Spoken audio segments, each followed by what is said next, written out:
Hello, everybody, and I would like to welcome MFA candidate Gabrielle Lawrence. Gabrielle, would you like to say hello and greet the future MFA candidates? Oh, yeah. Hi. Welcome.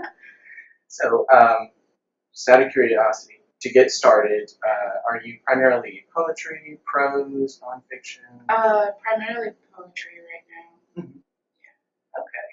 So, when did you enter this program? August of 2017, so fall 2017.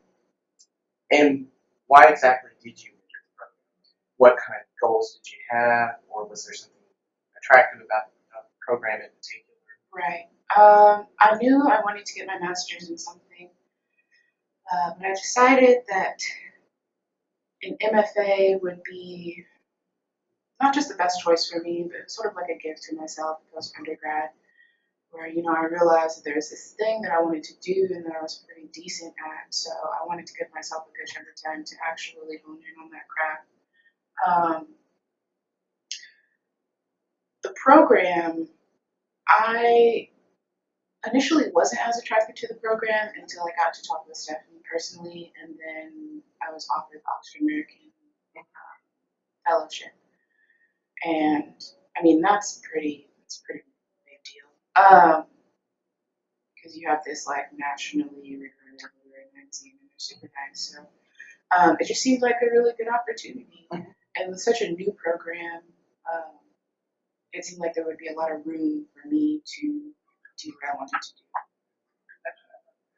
So, what has been the same as you expected kind of going into it? Well, I knew it was a small program. Okay. So, and it operates like a small program. I didn't really know what to expect. There wasn't, and I mean, I guess that's why I'm glad that you're sort of taking on this project, but there weren't too many resources, I think, on the website looking at the program to like sort of have a chance to form an opinion or some kind of expectation. So yeah, I don't have. There's a lot that's different. Okay, yeah, that's kind of what I was going to get into next. I was just curious if you had some expectations going in, if anything had been similar, right? Not much of a surprise. You know what? I might have to work backwards in this. So I didn't expect the program to be so teaching oriented, whatever the word is for that. I didn't expect it to be so focused on teaching. And I guess that's because I thought MFAs were a place where you could just come and like just be an artist and discover, whatever it is you want to do. I just thought there was more leeway. But in this program, if you're looking for counsel and mentorship, the faculty and staff are best suited to do that for students who want to teach, who want to go and get their PhDs, and teach creative writing. Not that they won't encourage you to explore something different. It's just I think right now we don't have the diversity really to speak into any of those other fields. Let me see what else is different. There isn't that much of a community yet, and again, this has to do with how new the program is. So, I guess from being online and following all of these poets and whatnot, I expected MFAs to be just like a giant party because it's just like it's a place where like all of these other writers, all these other people who are really passionate about the same thing that you are, just sort of there, and they're all it's a common goal, there's a common love, common passion, all of that. I will say that one kind of fluctuates with who's in what year. Right, but also I think it's in the nature of the program to just sort of, because we have a lot of older candidates, I think, too, who have, families and different things to attend to. So, yeah, it's just a little bit more spread out, but that's good. It has its perks. So, how have your plans and goals changed over the course of your time in this program? Yes. Well, I didn't want to teach coming into the program, and I'll be teaching next year. No, once I was pretty focused on the publishing industry and editing, and I took a couple of composition courses and teaching creative writing courses, and those are both required courses. And then I discovered that there were some areas in teaching creative writing where I felt like I could be useful, or that I might have something to say. So it started off as just sort of research, but then I realized I would have to follow that research up with actually being in the classroom. So I'm really excited about it now. It was something that I didn't feel prepared for. Um, but those two courses were pretty helpful in that regard. I thought I was going to do a lot of hybrid genre work, and that hasn't been the case yet. And I don't know if that's because there isn't really a space in the curriculum for that right now, or if it's just because I just haven't produced anything of that nature yet. Cool. So you're a second year right now. I'm going into my second year. Okay. So yeah, I just wrapped up my first. So we had Callie before, and she had just graduated. I'm curious at this point, what strategies have you adopted to make it through? To make it through the Yeah, yeah. It can be a little bit of a shock in terms of course load going from undergrad to grad. I don't know that I'm the best person to answer that question because the program is 3 years and I'm trying to do it in 2. So like I came in. I don't know how honest. Okay, so Be honest. I came in as an undergrad and I honestly think I was expecting a lot more. It's not a lot. I guess this is just for someone who's coming straight from undergrad. It's not a lot course-wise. Like there isn't a lot of work in that sense. It's more so just like everything else that you have to balance on top of the work.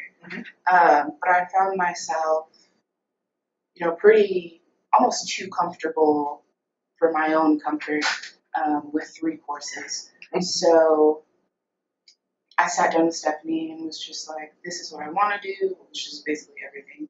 And how can I make this work?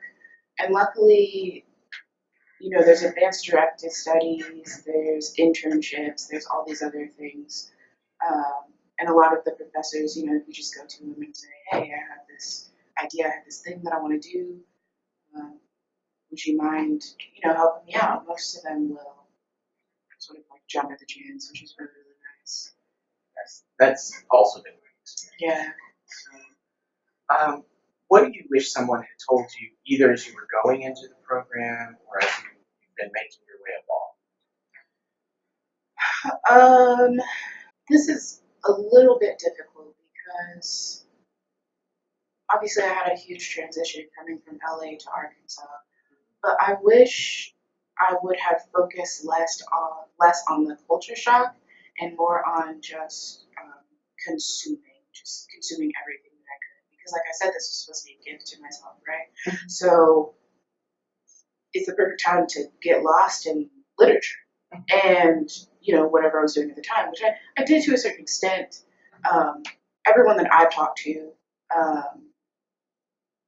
about getting through an MFA program has said, just take the first year and just absorb all of that and maybe start thinking about it at the end of your first year. And so that's what I'm doing now. I'm thinking about my thesis, and now that I'm there, I'm saying, man, I wish I would have taken a little bit longer to just really sit with different pieces and different genres. So I guess the point would be to, stay focused and remember why you're here at the MFA, and not let anything crowd that. So this is kind of an interesting question now that you've said that there's not as much community. I was going to ask how you utilize the MFA community? Yes. What little there may be. We do have we do have the Graduate Writers Association, which I have the pleasure of being vice president for this year. And though we are small, we're many but mighty. And so any, concerns I've had, mainly concerning diversity in the program, GWA has held some sort of space for that with their diversity committee. So that is very helpful. I mean, there's definitely a network. I just don't know if there's that much of a community. Like when I had my car accident last semester, the program pulled together a rainy day fund, and that just like meant the world to me. But as far as like people that I see on a day-to-day basis, or like talk to, or even exchange work with, is very minimal. But there's never, a time where I was just in trouble or like, just felt extremely uncomfortable or something was wrong and I didn't feel like I could at least go to Stephanie or, any of the faculty in the program. I'm curious, do you think the community is something that should be, like a concerted effort should be put into developing the community?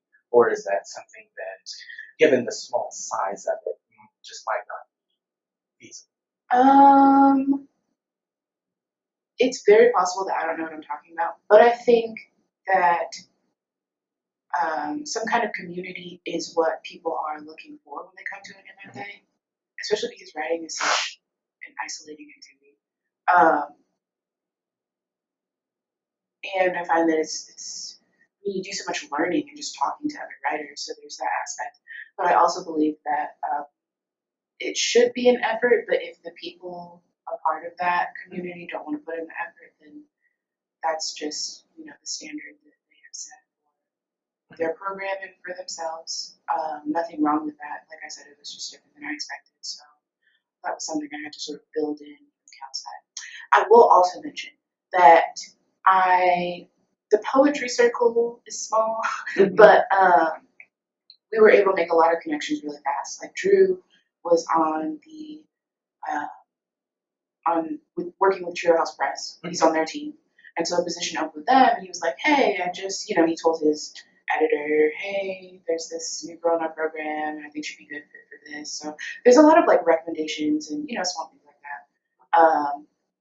People sort of encourage you to go after things, or recommend you, bring you on board. So this did give Callie a bit of a challenge answering it. But I'm curious, how would you recommend addressing conflict, problem, or challenges that arise within the program? Okay.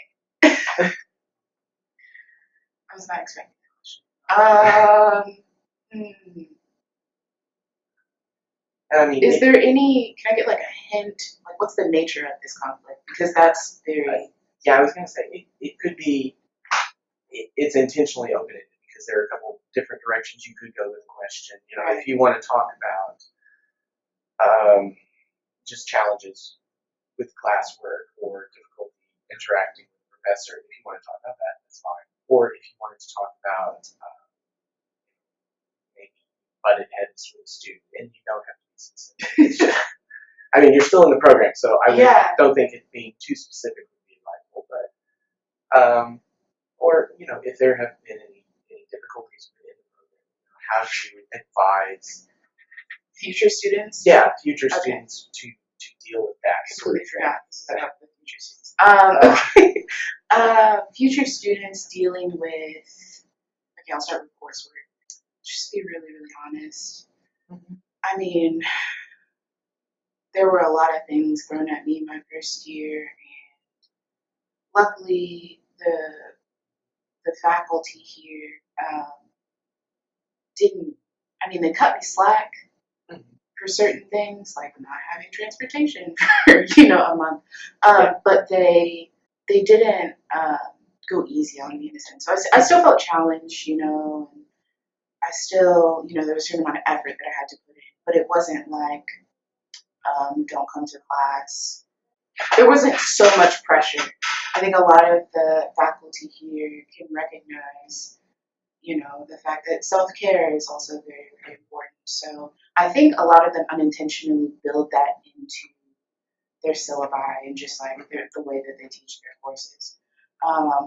So I guess my advice would be just to be honest and open. Most of the faculty have an open door policy. So that's something I would encourage. Conflict. So if it's something that's affecting you on several levels, like mentally, emotionally, physically, then I'd probably, I don't know if I would say confide in someone first, but I know that's easier to do. It's easier to come to someone in authority and say, hey, it's not just me, but there are a group of us who feel this way. So you're kind of suggesting get a sense of, is this a difficulty for other people? Right. And then once everybody has decided, okay, this is an issue. And I know that's like the complete opposite of what, I'm not saying like, use other people to validate your emotions or whatever. I'm just kind of, because there are a lot of people in this program that are like really, really different than me and say things that are just so new to me. Not new, but just, out there. And it takes, I think, just like for your own health and just for like the health of the program, it's best to sort of detach and say, hey, okay, is this a personal problem that, I could ask this person, let's go to coffee, let's go to lunch, or I could send them like a very sweet email.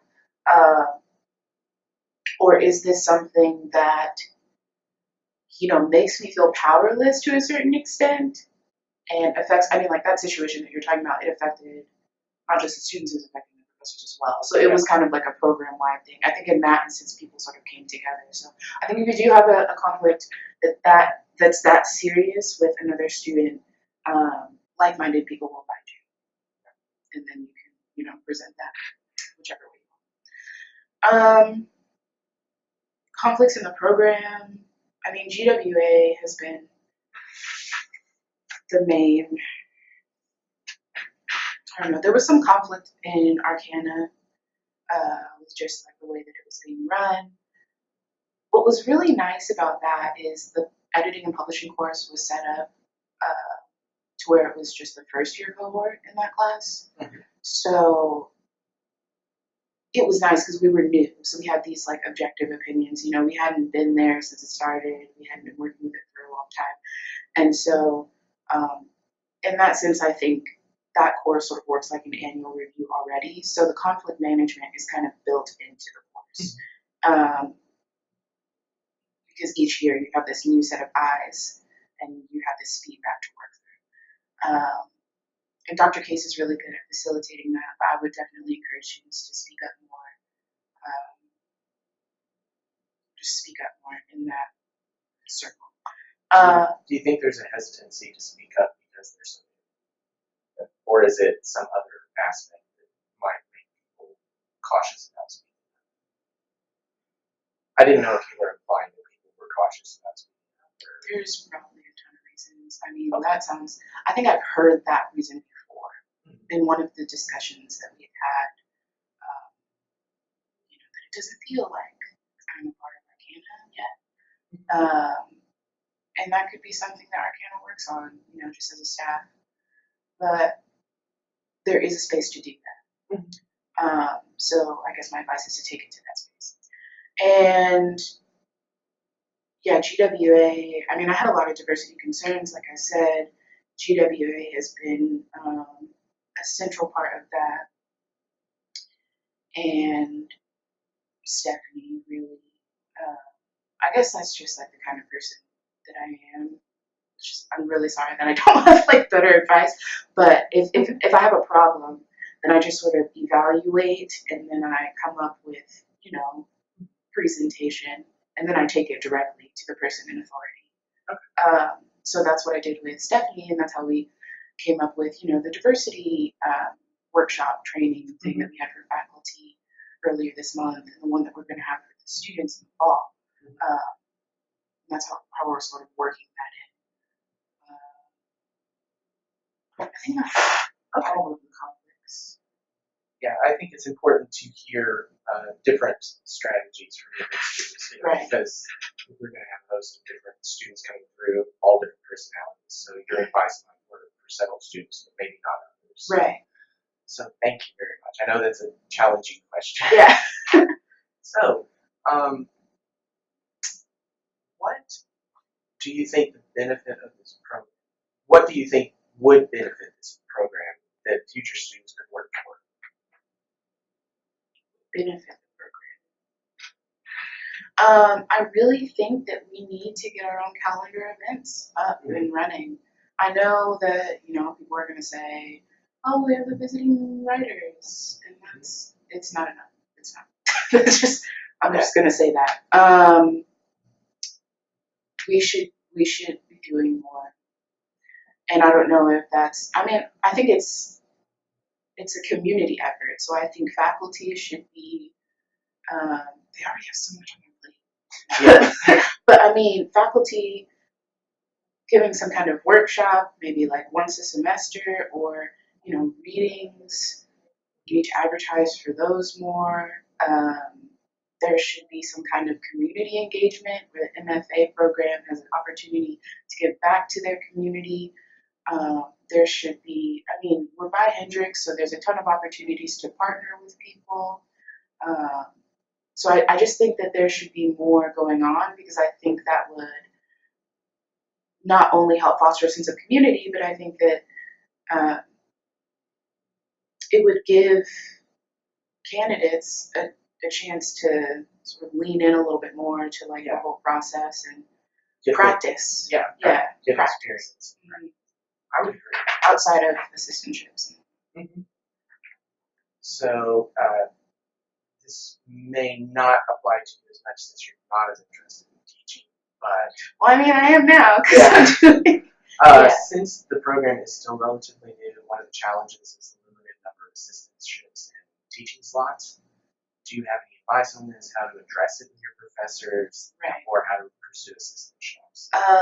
You're going to need a job. You're going to need a whole different job. That's just I lucked out because I did get the Oxford American Fellowship, and that was enough for the first year. But I very quickly learned that the assistantships outside of that aren't going to be enough. There are a few options, so you can, talk to Stephanie or talk to someone on campus. Mm-hmm. I know a couple of our candidates have jobs in completely different departments that cover their tuition and pay a small stipend.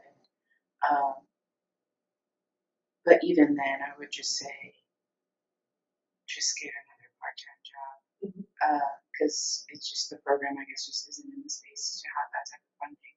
So I would say maybe 60 to 70% of what you need financially, 60 to 80% of what you need financially will be covered, whether that's through financial aid, an assistantship, or something else that you have going on, within the institution. You're going to have to make the rest up outside. Okay. So, since you have not completed your thesis yet, you may not have a full set of answers to these, but I'm in the thick of it, though, so we'll see. Yeah. So, when would you advise that students start working on it or thinking about it? If you are like me, then the end of your first year.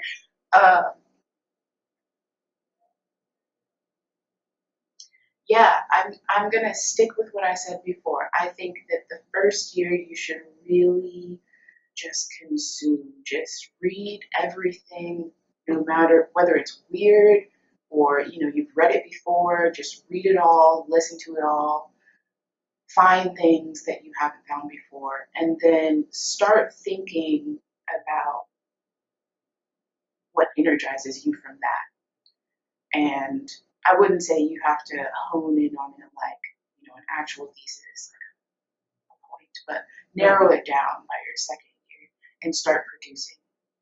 So have you chosen your committee yet? Yes. So how did you choose your thesis? Yes, I'm actually really excited about this. Okay, so Sandy Longhorn is amazing. I love her.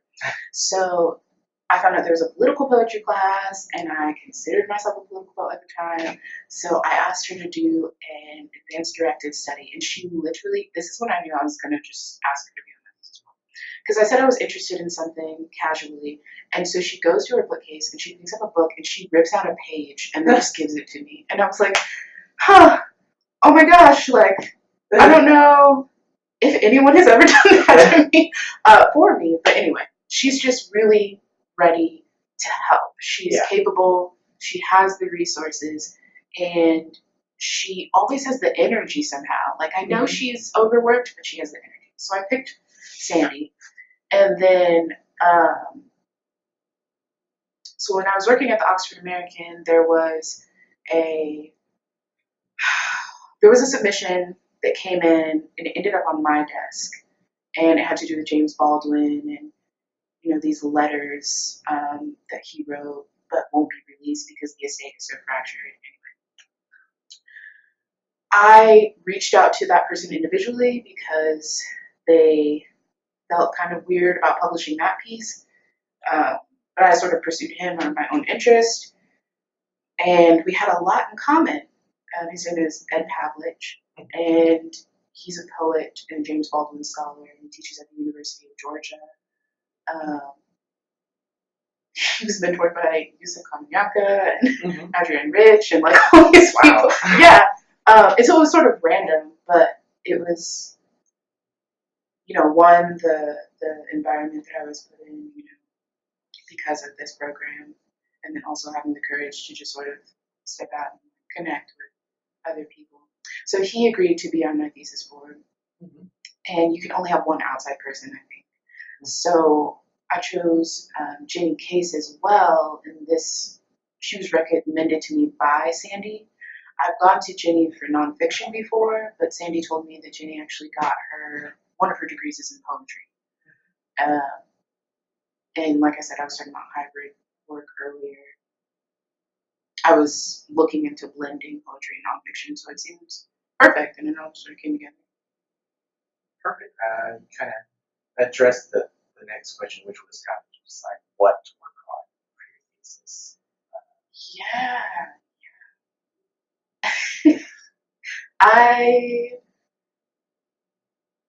Okay, I don't know if this is just because this is the way that I work or this is a common thing. The reason that I say start working on it at the end of your first year is because, yes, I consumed a certain amount of things and sat down and said, okay, this is what I'm going to do for my thesis. So I said, oh, I'm going to write a book of political poetry. And then when I actually started to write it, something else came out. So that's why I think you should start writing your first year so that you have the second year to be like, okay, this is what's actually coming out. How can I shape this, you know, into a thesis project of some kind? And then you have the third year and you just sort of like perfect it and revise and all of that. Excellent. So I guess we're kind of wrapping up. Did you have any general advice, anything we haven't covered, anything you'd like to pass on?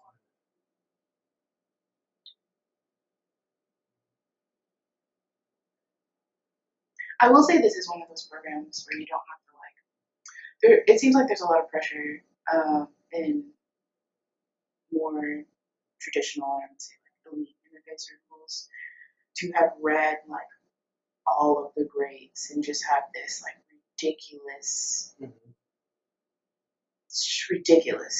like repertoire, just like things that you've read or seen or like people that you know, and just, I mean, while that's all great, the